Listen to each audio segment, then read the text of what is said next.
Өзтүріктің ұлымын, жатқан орхан бойында күлтегіннің жырымын. Қанжардай боп қадалып жаумен қанша алыстым, құл боп барып Мысырға хан болған бейбарыспын. Барысаты нұр шашқан адамзатқа ғаламға, жатыр Шамның елінде Әл-Фараби бабамда. Ташкенттің төрінде жатқан төле биімін, Астраханда жерленген Құрманғазы күйімін.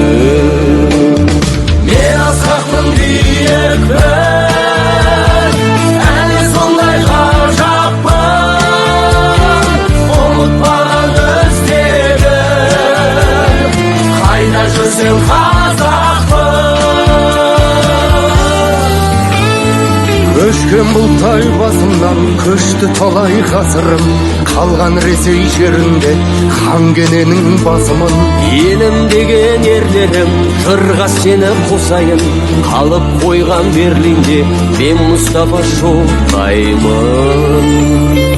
Қара тасты қақ жарып көктеп шыққан дәнімін, аспандағы дауысы мен әсеттің әнімін. Тас түрмеге тасталған мен қанжарға ақынмын, жанын қиған ер үшін мен оспанмын батырмын. Мен асқақпын биікпін,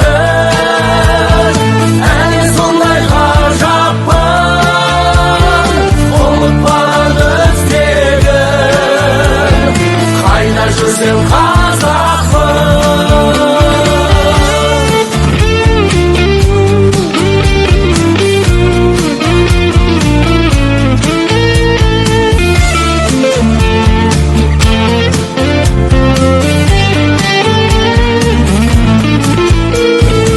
Елім айлап ел көшіп Гималайдан арастым, армандаған бұл күнді Әлиханмын алашпын. Бір Аллаға сыйынып хақ жолында қардайдың, Құранды алғаш аударған мен халифа алдаймын. Егемендік алғанда елім елге біріктім, аңсап жеткен алыстан Мұстафа Өзтүрікмін. Көк туға көз жаутаңдар қандасымның зарымын, тарпаң тағдыр қолымен шашып кеткен тарымын.